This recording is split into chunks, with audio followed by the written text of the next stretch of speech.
कोई भी व्यक्ति अपने सपनों का घर बनाने में अपनी सेविंग्स का, अपनी अर्निंग्स का एक बहुत बड़ा हिस्सा खर्च करने वाला होता है। तो ये बहुत जरूरी हो जाता है कि हम कोई ऐसी गलती ना करें जिससे हमें बाद में पछताना पड़े। आपके सपनों का घर आपकी रिक्वायरमेंट्स के अनुसार तैयार होना चाहिए। अगर हम इन बातों का ध्यान रखेंगे तो कंस्ट्रक्शन में किसी भी तरह की कोई परेशानी आपको नहीं होगी। दोस्तों, वेलकम करता हूं आपका इस वीडियो में, जिसमें हम उन बातों पर फोकस करेंगे जिनको बाद में नहीं सुधारा जा सकता और बाद में आपको कहीं न कहीं कॉम्प्रोमाइज करना पड़ता है। आइए जानते हैं उन कॉमन मिस्टेक्स के बारे में और कैसे हमारा घर सुंदर और सुरक्षित तैयार हो सकता है।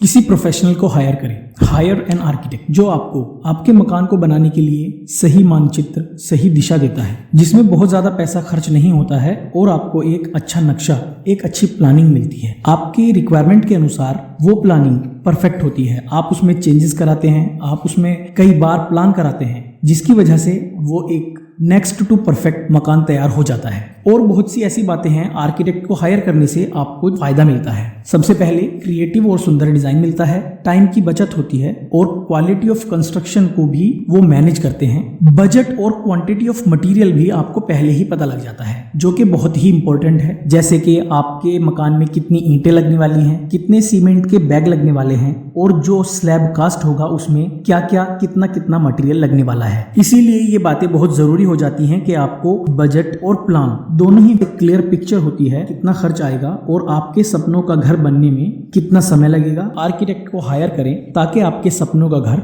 सुंदर और सुरक्षित बन सके।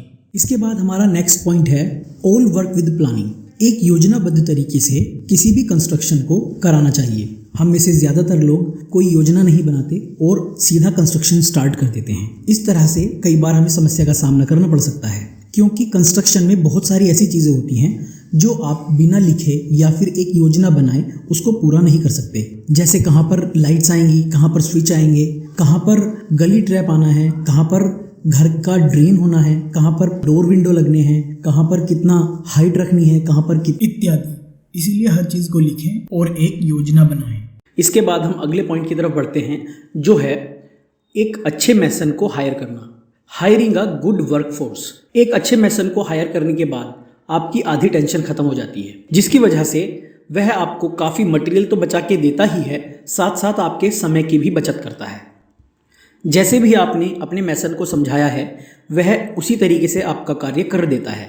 मगर सोचो, अगर आपका कॉन्ट्रैक्टर या फिर मैसन ऐसा हो जिसको एक्सपीरियंस नहीं है, काम करने का कोई तजुर्बा नहीं है, तो वह आपका काम खराब कर देगा और आपके मटेरियल को भी वेस्ट करेगा और आपके समय को और पैसे को भी वेस्ट करेगा। तो हमें चाहिए कि एक अच्छे कॉन्ट्रैक्टर और मैसन को हायर करें। आप जब किसी अच्छे मैसन को हायर कर लेते हैं तो आप निश्चिंत होकर के उसको काम समझा देते हैं और आपको काम वैसा ही मिलता है, इनफैक्ट अच्छा मिलता है।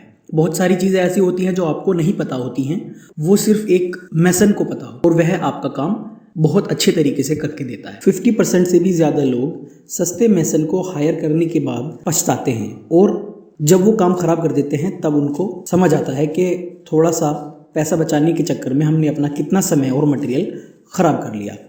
इसके बाद हमारा अगला पॉइंट है फर्नीचर लेआउट। कई बार हम घर बनाते समय इस बात को भूल जाते हैं कि यहाँ पर हम किस तरह का फर्नीचर यूज करने वाले हैं। जब हमारा घर बनकर तैयार हो जाता है, फर्नीचर को सेटअप करने का नंबर आता है, तब हमें याद आता है यहाँ पर तो ये फर्नीचर आना था या यहाँ पर इस तरह का फर्नीचर हमें रखना था, और जब वो फर्नीचर वहाँ पर रखा जाता है तो सेट नहीं होता। इसीलिए ये बहुत ज़रूरी हो जाता है कि जब आप घर को प्लान कर रहे हैं, डिज़ाइन करा रहे हैं, फर्नीचर लेआउट करें और फर्नीचर को डायमेंशंस के अकॉर्डिंग उस स्पेस को डिज़ाइन करें। यह प्रॉब्लम आमतौर पर लॉबी और किसी भी कॉमन एरिया में देखी जा सकती है। जैसे कि कॉमन स्पेस होता है और यहाँ पर सारे दरवाजे खुलते हैं, तो यहाँ पर मैक्सिमम कॉर्नर्स में डोर होते हैं। जब आप कोई भी सोफ़ा या डाइनिंग टेबल उसमें सेट करने की कोशिश करते हैं तो वह फिट नहीं होती।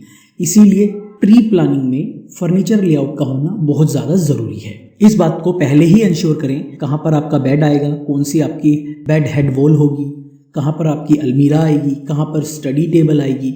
इन सब बातों को पहले ही ध्यान में रखें और तभी घर को कंस्ट्रक्ट करें। आपको कितना स्पेस चाहिए पर्टिकुलर एक्टिविटी करने के लिए, उसके लिए क्या फर्नीचर चाहिए, उसकी डायमेंशंस इंडियन स्टैंडर्ड के अकॉर्डिंग डिसाइडेड है। उसी के अनुसार आप अपने घर के स्पेसेस को डिज़ाइन करें। इस मेथडोलॉजी को एर्गोनॉमिक्स और एंथ्रोपोमेट्री कहा जाता है। यह प्रॉब्लम हमें कई बार ड्राइंग रूम में भी देखने को मिलती है, जिसमें अक्सर हम 2 दरवाजे लगा देते हैं और 2 कॉर्नर उसकी वजह से खराब हो जाते हैं। तो इसकी वजह से हमारे पास सोफा लगाने के लिए सिर्फ 2 कॉर्नर बचते हैं और जब हम बाकी फर्नीचर फिट कर रहे होते हैं तो वहां पर फर्नीचर सही तरीके से नहीं आता।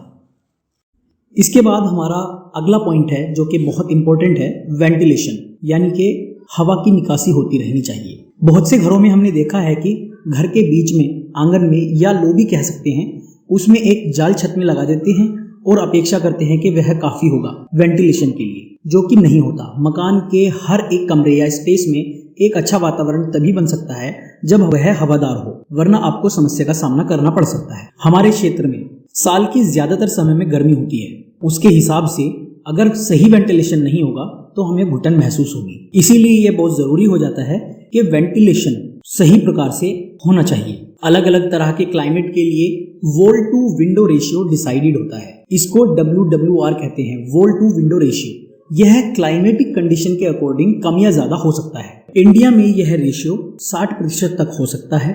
मतलब आप अपनी किसी भी वॉल में 60% तक विंडो लगाएं और सही वेंटिलेशन आपके स्पेस में हो जाएगा। हमारा नेक्स्ट पॉइंट है construction quality. Ensure your quality of the material. Material को हम कई बार सिर्फ सप्लायर पर भरोसा करके और बिना जांचे परखे हम खरीद लेते हैं, जैसे कि cement, sand, steel, aggregate, brick. ये सभी आसानी से उपलब्ध होने वाले बिल्डिंग मटेरियल हैं। ये सभी बिल्डिंग मटेरियल विभिन्न ग्रेड्स और साइजेस में आते हैं। जिस भी तरह का आप मकान बनाना चाहते हैं, कंस्ट्रक्शन करना चाहते हैं, इनके ग्रेड्स को उसी हिसाब से सही होना बहुत जरूरी है। बिल्डिंग मटेरियल किसी भी अच्छे कंस्ट्रक्शन को ज्यादा लंबे समय तक चलाने के लिए अच्छे मटेरियल का यूज होना बहुत जरूरी है।